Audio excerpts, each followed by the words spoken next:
کیا آپ جانتے ہیں کہ آج کی سپر پاور چین صرف 40 سال پہلے دنیا کے غریب ترین ممالک میں سے ایک تھا؟ ایک شخص جس نے اسے دنیا کی فیکٹری بنا کر 80 کروڑ لوگوں کو غربت سے نکالا، لیکن پھر اپنے ہی نہتھے لوگوں پر ٹینک کیوں چڑھائے؟ یہ کہانی ہے ڈینگ شاؤپنگ کی، وہ شخص جسے تاریخ آپ سے چھپانا چاہتی ہے۔ حقائق کا سفر کی ویڈیو میں خوش آمدید۔ اس کہانی کو سمجھنے کے لیے ہمیں وقت میں پیچھے جانا ہوگا، 1970 کی دہائی کے چین میں۔ یہ ماؤ زیتنگ کا چین تھا، ایک ایسا ملک جو دنیا سے مکمل طور پر کٹا ہوا تھا، جہاں ہر شخص کی زندگی ریاست کے کنٹرول میں تھی۔ لوگوں کے پاس آئرن رائس باؤل تو تھا، جس کا مطلب تھا کہ ریاست نوکری اور کھانے کی گارنٹی دیتی تھی، لیکن اس کے بدلے میں ان سے ان کی انفرادی آزادی اور آگے بڑھنے کا خواب چھین لیا گیا تھا۔ اجتماعی کھیتوں پر کام ہوتا تھا، جہاں کوئی ذاتی ملکیت نہیں تھی اور محنت کا کوئی اضافی پھل نہیں ملتا تھا۔ نتیجہ یہ تھا کہ معیشت مکمل طور پر جمود کا شکار تھی اور کروڑوں لوگ غربت کی لکیر سے نیچے زندگی گزار رہے تھے۔ پھر ایک شخص آیا جس کا نام تھا ڈینگ شاؤپنگ۔ اس نے ایک ایسا راستہ دکھایا جس نے نہ صرف چین بلکہ پوری دنیا کی تاریخ کا رخ موڑ دیا۔ یہ صرف ایک شخص کی کہانی نہیں، یہ ایک قوم کے دوبارہ زندہ ہونے کی داستان ہے۔ اس کی کامیابی کا راز کچھ حیران کن حقائق میں چھپا ہے۔ 1978 میں چین کی فیکس آمدنی صرف $156 تھی، جو افریقہ کے غریب ترین ممالک سے بھی کم تھی، لیکن 2023 تک یہ $12,000 سے بھی تجاوز کر چکی تھی۔ یہ تقریباً 77 گنا اضافہ ہے صرف 4 دہائیوں میں۔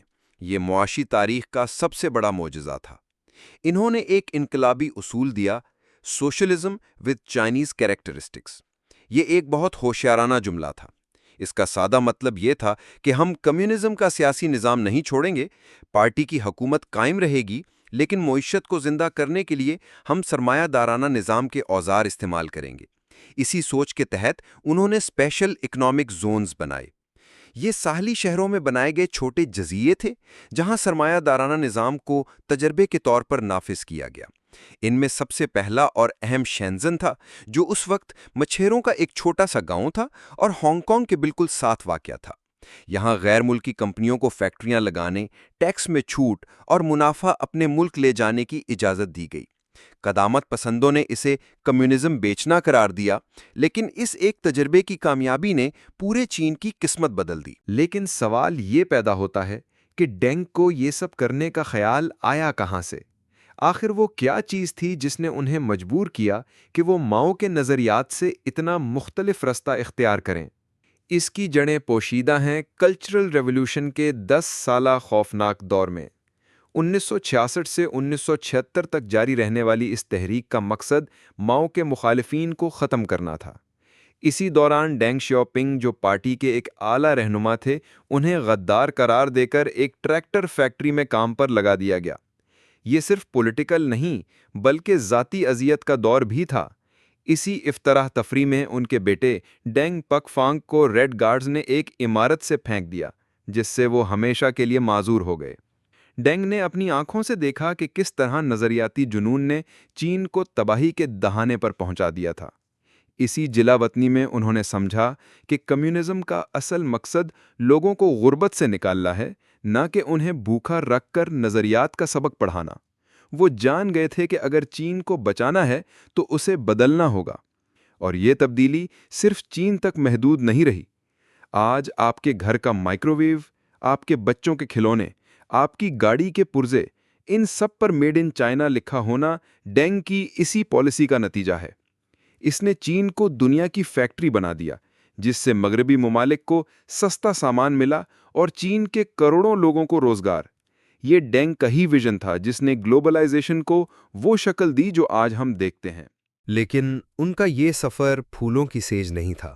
پارٹی کے اندر ماؤ کے وفادار، خاص طور پر گینگ آف فور جیسے قدامت پسند رہنما، ان کی پالیسیوں کو کمیونزم کے خلاف سازش سمجھتے تھے۔ ان کا ماننا تھا کہ اس سے امیر اور غریب کا فرق بڑھے گا اور معاشرہ تباہ ہو جائے گا۔ ڈینگ کو ہر قدم پر ایک سیاسی جنگ لڑنی پڑی، تبھی انہوں نے اپنی یہ مشہور بات کہی: اس سے کوئی فرق نہیں پڑتا کہ بلی کالی ہے یا سفید، جب تک وہ چوہے پکڑتی ہے وہ ایک اچھی بلی ہے۔ یہ جملہ ماؤ کی نظریاتی سیاست پر ایک کاری ضرب تھی۔ اس کا مطلب تھا کہ بحث اس پر نہیں ہونی چاہیے کہ نظام کمیونسٹ ہے یا کیپٹلسٹ، بلکہ اس پر کہ کیا یہ نظام لوگوں کو غربت سے نکال رہا ہے یا نہیں۔ مگر اس جنگ کا سب سے بڑا اور متنازع واقعہ ابھی باقی تھا۔ یہاں ایک بڑا سوال پیدا ہوتا ہے، کیا ڈینگ ایک ہیرو تھے یا ایک آمر؟ اس کی سب سے بڑی مثال 1989 کا تھینانمن اسکوائر کا واقعہ ہے۔ معاشی اصلاحات کی وجہ سے مہنگائی اور کرپشن بڑھ رہی تھی، جس کے خلاف ہزاروں طلبہ بیجنگ کے اس چوک پر جمہوریت اور سیاسی آزادی کے حق میں احتجاج کر رہے تھے۔ پارٹی کے اندر اس معاملے پر شدید اختلاف تھا۔ کچھ رہنما جیسے جاؤ زیانگ طلبہ سے بات چیت کے حق میں تھے، لیکن ڈینگ اور دوسرے سخت گیر رہنماؤں کو ڈر تھا کہ یہ احتجاج سوویت یونین کی طرح چین کے ٹوٹنے کا سبب بن سکتا ہے۔ آخرکار ڈینگ نے فیصلہ کیا کہ ملک کے استحکام کے لیے اس تحریک کو طاقت سے کچل دینا ضروری ہے۔ فوج کو بھیج دیا گیا اور سینکڑوں شاید ہزاروں لوگ مارے گئے۔ یہ ان کے کیریئر پر ایک ایسا سیاہ دھبا ہے جو ہمیں سوچنے پر مجبور کرتا ہے کہ کیا معاشی ترقی کے لیے انسانی حقوق قربان کیے جا سکتے ہیں؟ لیکن اس کہانی کا ایک اور پہلو بھی ہے۔ ڈینگ کی پالیسیوں کا اثر پوری دنیا پر پڑا۔ سرد زمانے میں انہوں نے امریکہ اور مغرب سے تعلقات بہتر کیے۔ امریکی صدر جمی کارٹر کے ساتھ 1979 میں تعلقات کو معمول پر لایا گیا۔ اس کا مقصد صرف تجارت نہیں تھا، بلکہ سوویت یونین کے خلاف ایک مشترکہ محاذ بنانا تھا۔ اس ایک قدم نے عالمی سیاست کا کھیل ہی بدل دیا۔ جب سیاست اور معیشت بدلی تو چین کی ثقافت بھی ہمیشہ کے لیے بدل گئی۔ مغربی فلمیں، موسیقی اور لباس چین میں داخل ہوئے۔ کنزیومرزم کا کلچر پروان چڑھا اور چینی معاشرہ اجتماعی سوچ سے نکل کر انفرادی کامیابی کی طرف بڑھنے لگا۔ اس کامیابی کے پیچھے کوئی جادو نہیں، بلکہ 3 نکات پر مبنی ایک ٹھوس حکمت عملی تھی: عملیت پسندی، بتدریج تبدیلی اور انسانی فطرت کا استعمال۔ مگر اس سفر کا اصل ٹرننگ پوائنٹ 1992 میں آیا۔ تھینانمن واقعے کے بعد دنیا نے چین پر پابندیاں لگا دیں اور ملک کے اندر قدامت پسند دوبارہ حاوی ہو رہے تھے۔ ایسا لگ رہا تھا کہ اصلاحات کا عمل رک جائے گا۔ اس نازک موقع پر 88 سالہ ریٹائرڈ ڈینگ نے جنوبی چین کا تاریخی دورہ کیا، جسے سدرن ٹور کہا جاتا ہے۔ انہوں نے شینزن جا کر دنیا کو یہ پیغام دیا کہ اصلاحات کا راستہ بند نہیں ہوگا، بلکہ مزید تیز ہوگا۔ انہوں نے اپنا ایک اور مشہور نعرہ دیا: امیر بننا شاندار ہے۔ اس ایک دورے نے تمام شکوک و شبہات کو ختم کر دیا اور چین کی معاشی ترقی کی دوسری اور سب سے طاقتور لہر شروع ہوئی۔ اس سفر میں وہ اکیلے نہیں تھے، ان کے ساتھ کئی گمنام ہیرو بھی تھے، مگر اس عظیم کہانی میں کچھ راز آج بھی چھپے ہیں، خاص طور پر تھینانمن اسکوائر کا معمہ۔ کیا ڈینگ نے یہ فیصلہ دباؤ میں کیا یا یہ ان کا اپنا تھا؟ یہ راز شاید کبھی نہ کھلے۔ ان سوالات کے جواب شاید کبھی نہ ملیں، لیکن جو کچھ ہم جانتے ہیں وہ ٹھوس شواہد پر مبنی ہے۔ ورلڈ بینک کے اعداد و شمار سے لے کر اس دور کے لوگوں کی کہانیوں تک سب ڈینگ شاپنگ کے گہرے اثرات کو ثابت کرتے ہیں، مگر ان کی وراثت پر آج بھی ایک شدید بحث جاری ہے۔ ایک طرف وہ 80 کروڑ لوگوں کو غربت سے نکالنے والے نجات دہندہ ہیں جن کے بغیر آج کا چین ناقابل تصور ہے، تو دوسری طرف وہ ایک بے رحم آمر ہیں جنہوں نے سیاسی آزادی کو کچل دیا اور آج کے چین کی نگرانی والی ریاست یعنی سرویلنس اسٹیٹ کی بنیاد رکھی۔ اس بحث کا آج کی دنیا سے بہت گہرا تعلق ہے۔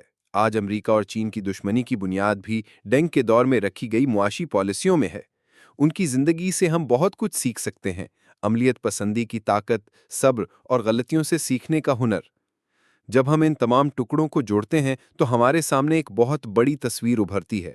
یہ صرف ایک شخص کی کہانی نہیں، یہ 20ویں صدی کی سب سے بڑی کہانیوں میں سے ایک ہے۔ ڈینگ شاؤپنگ اس بڑی تصویر کے مرکزی معمار تھے۔ ان کے فیصلے اچھے تھے یا برے، اس پر بحث ہمیشہ جاری رہے گی، لیکن اس بات سے کوئی انکار نہیں کر سکتا کہ ان کے فیصلوں نے 21ویں صدی کی پوری دنیا کی شکل متعین کی۔ آج ہم نے ایک طویل سفر طے کیا ہے۔ ہم نے دیکھا کہ کس طرح ایک شخص کے ویژن نے 1.4 ارب لوگوں کی تقدیر بدل دی۔ اس کہانی کا سب سے بڑا اور آخری سبق یہ ہے کہ تبدیلی ممکن ہے، چاہے حالات کتنے ہی مشکل کیوں نہ ہوں۔ ایک صحیح ویژن اور ہمت کے ساتھ کوئی بھی قوم اپنی تقدیر خود لکھ سکتی ہے۔ اگر آپ چاہتے ہیں کہ میں تاریخ اور دنیا کے بارے میں ایسی ہی معلوماتی ویڈیوز بناتا رہوں تو نیچے کامنٹس میں اپنا پسندیدہ ٹاپک ضرور لکھیں، میں اس پر ویڈیو بنانے کی پوری کوشش کروں گا۔ اگر آپ کو یہ معلومات پسند آئیں تو اس ویڈیو کو لائک کرنا اور حقائق کے سفر کو سبسکرائب کرنا نہ بھولیں۔ مزید ایسی ہی دلچسپ ویڈیوز کے لیے ہمارے ساتھ جڑے رہیں۔ شکریہ۔